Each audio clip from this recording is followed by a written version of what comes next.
Bonjour à tous et bienvenue sur Chamanisme Urbain. Aujourd'hui, je reçois le docteur Jacques Vigne, médecin psychiatre et méditant depuis plus de 45 ans. Jacques vit en Inde depuis 35 ans. Il partage son temps entre l'Inde et ses tournées internationales. Il est l'auteur de nombreux ouvrages de développement personnel et de psychologie spirituelle. Et aujourd'hui, nous allons avoir la chance d'une initiation en direct avec Jacques qui va nous expliquer comment trouver la posture juste, que faire de nos mains, que faire de nos pensées, toutes ces réponses en images. Très bien. Donc, je sais qu'il peut y avoir un peu de confusion autour de la méditation parce qu'il y a beaucoup de matériel, d'informations. Sur Internet, on trouve beaucoup de méditation guidée et donc je suis plutôt content de ça. Mais des fois, ça peut créer des problèmes, un peu l'abondance de biens qui fait que... Et puis, il y a des choses qui sont aussi contradictoires, qui ne sont pas forcément de bonne qualité. Voilà, en tous les cas, l'important c'est d'avoir confiance. J'ai travaillé pendant 25 ans avec un grand méditant et il disait qu'il ne fallait pas hésiter à se lancer dans la méditation parce que c'est un peu comme à la piscine. Si l'enfant se lance dans l'eau, à ce moment-là, le maître nageur lui tendra une perche et il apprendra rapidement à nager. Donc les maîtres nageurs, ben, ça peut être des coïncidences, ça peut être qu'on trouve sur le bon livre au bon moment. Maintenant sur Internet, on trouve la bonne vidéo qui va vous donner confiance, vous faire comprendre des choses, ou alors carrément des choses plus subtiles, qui vous aident à non pas ne pas déraper du tout, parce que quand on apprend régulièrement, on dérape un petit peu, mais se remettre sur la route rapidement.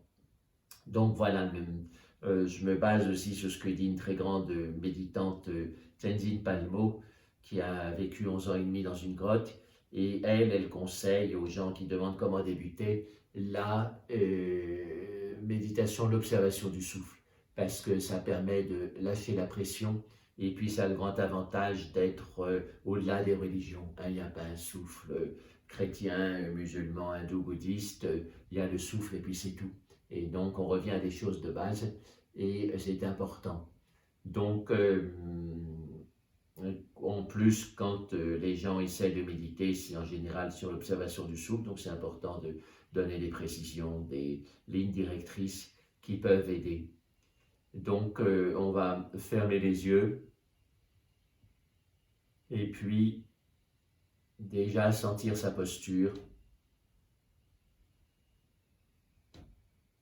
Au niveau des jambes, le plus simple, c'est de mettre les deux chevilles l'une devant l'autre, ou alors si on est un peu plus souple dès le départ, et heureusement il y a pas mal de gens qui le sont suffisamment, on met le dos du pied sur le mollet ou sur la cuisse de l'autre côté. Comme ça, les deux genoux peuvent venir au sol. C'est important d'avoir un coussin suffisamment haut. J'anime des stages depuis plus de 30 ans, et souvent dans les stages, les gens ont un coussin trop bas, parce que souvent les oreillers, ça se tasse, et donc on prend des gros oreillers, mais après, quand on est assis dessus, ça fait qu'une petite hauteur. Donc tout ça, c'est important pour être plus à l'aise. Grâce au coussin un peu haut et un peu dur, on peut basculer le bassin, c'est-à-dire le haut du bassin part vers l'avant, ce qui creuse les reins. Pourquoi c'est important ces reins creusés? C'est parce que ça détend l'abdomen, et quand l'abdomen est détendu, on a moins peur, il y a moins d'anxiété. La peur, ça nous fait nous recroqueviller vers soi-même, sur nous-mêmes. Donc on est plus avec une tension des muscles à l'avant de l'abdomen. Si on met la tension dans les muscles à l'arrière de l'abdomen, c'est-à-dire les muscles lombaires, en creusant les reins à ce moment-là, c'est comme si la base même de la peur était aspirée vers l'arrière et disparaissait. Donc ça, c'est important à comprendre. Et c'est pas de la théorie, c'est 100% pratique. Déjà bien sentir ça quand on met plus d'énergie pour creuser les reins. L'abdomen se détend et par derrière, c'est la base même physique de beaucoup de peur qui se détend.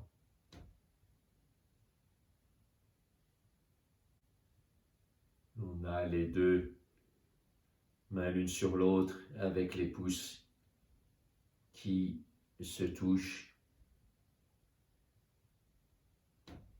La position standard et classique, c'est comme on dit dans le zen, ni montagne ni vallée, c'est-à-dire en général, si on est agité, les pouces peuvent se redresser, si on est endormi, ils peuvent s'affaisser, même si ce n'est pas aussi univoque que ça, mais ça vous donne un schéma de base.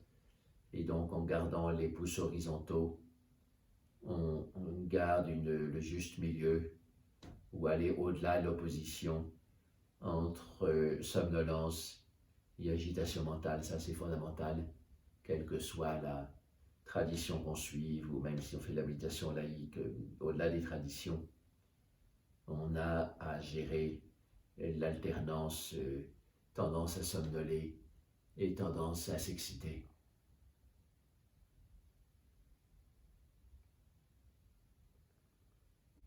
Une image qu'on ne trouve pas dans les Védas ou au Japon pour la bonne posture de méditation, c'est tout simplement la tour Eiffel.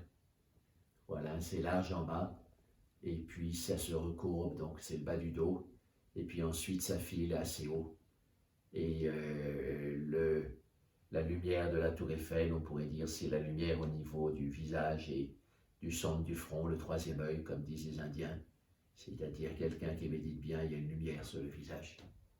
Et puis ça transmet des messages aux autres, c'est un peu comme les ondes radio qui viennent de la tour Eiffel.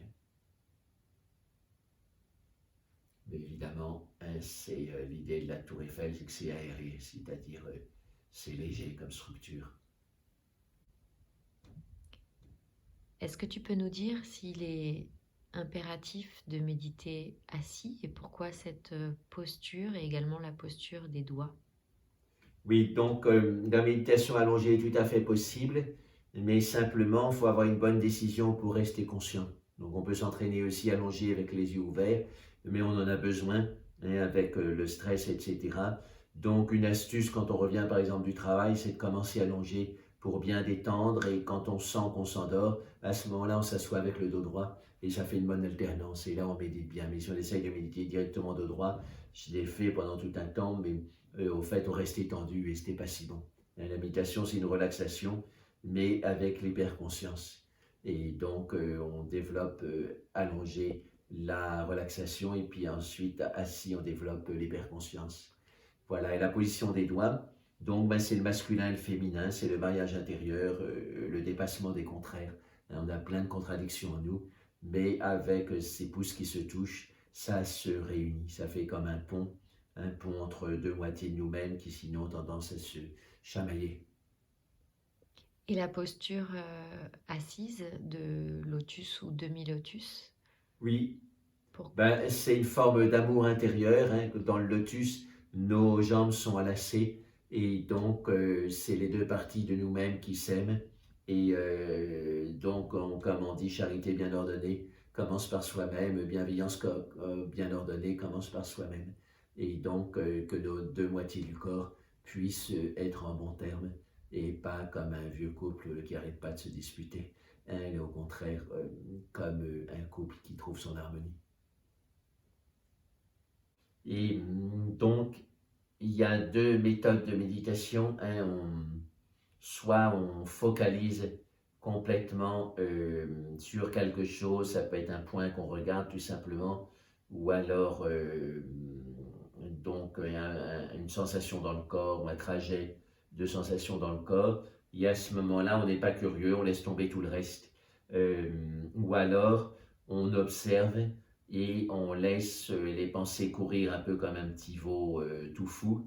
Mais au bout d'un certain temps, le petit veau se calme, et donc les pensées ont tendance à se ralentir, pas disparaître complètement, mais à se ralentir. Une fausse idée qu'on a sur la méditation, c'est faire le vide. Évidemment, on cherche quand même effectivement à désencombrer le mental, mais c'est difficile de faire le vide. Le mieux, c'est de le remplir avec quelque chose de positif. Et par exemple, donc on sert beaucoup du corps, les sensations corporelles peuvent devenir des pensées et chasser les autres pensées plus volatiles et dispersées. Et donc on peut faire quelque chose de très simple.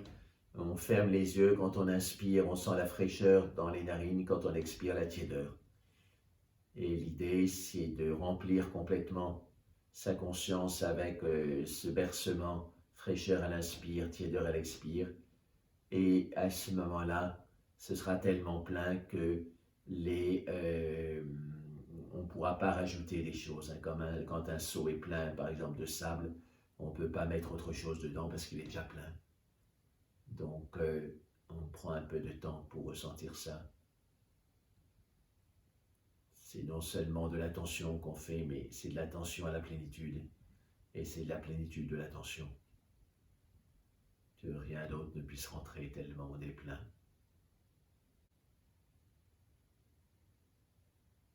Être pleinement conscient donne une plénitude, donc une joie. Einstein lui-même disait, la plus grande des joies, c'est la joie de comprendre. Donc en étant conscient de son souffle, on voit comment ce qui agit sur notre mental, comment le mental agit sur le souffle, et on comprend plein de choses. Et ça nous donne plein de joie. Maintenant, ne pas hésiter à compter les respirations, même si on ne le fait pas tout le temps au début, c'est très utile pour mesurer sa distractibilité. Et donc, il y a une manière un peu smart, intelligente de compter, à la place de compter en ordre toujours croissant, toujours décroissant. On fait par exemple jusqu'à 5 en ordre croissant, puis ensuite on revient à 1. Donc chaque numéro correspond à un cycle. Ça, c'est la première chose astucieuse. Et là encore, c'est pas obligatoire, mais c'est une petite aide. Seconde petite aide, marquer un temps après la fin de l'expiration, même s'il est court. Des fois, il peut être court, des fois, il peut être beaucoup plus long. Et dans ce temps, on fait passer le numéro du cycle respiratoire. C'est-à-dire, c'est ni pendant l'inspire, ni pendant l'expire, mais après la fin de l'expire. Et si quelque chose comme ma voix, par exemple, à cet instant, vient perturber ta méditation, comment on réagit? On voit le bruit ou la petite douleur comme un miroir, et notre conscience part à 300 000 km par seconde vers le miroir et revient aussi vite à la pratique. Donc les obstacles sont faits des aides parce qu'elles nous montrent un peu où est-ce qu'on en est. Et si on s'en sert pour rebondir vers sa pratique, on devient résilient de la méditation et on échappe à la mort de la distraction pour revenir au centre. Donc ce sont vraiment des obstacles miroirs qui nous aident à progresser. Maintenant, il y a la question des formules à réciter. C'est bien que ce soit des formules positives, ce n'est pas obligatoire de le faire tout le temps, mais les Tibétains qui ont une grande expérience de méditation conseillent quand même de le faire souvent. Et quand on fait une méditation, on exprime par des mots simples ce qu'on cherche à faire. Par exemple, si c'est l'observation du souffle, on peut se dire de plus en plus conscient sur l'inspire, de plus en plus présent sur l'expire. C'est à peu près ce qu'on cherche. Donc il ne s'agit pas de le faire tout le temps, mais quand même ça aide bien, surtout quand on vient, donc on a parlé toute la journée, et on ne peut pas se taire tout d'un coup. Mieux vaut mettre une parole qui fait une sorte d'intermédiaire. Ce qui me revient, c'est 2 phrases de Tenzin Palmo. L'essence de la pratique, c'est la non-distraction. Et puis une fois aussi, avant de partir dans l'Himalaya pour méditer une petite retraite, je lui ai demandé un conseil à brûle pour point et elle m'a dit en anglais « Enjoy what you are doing », c'est-à-dire ayez de la joie dans ce que vous faites. Merci Jacques.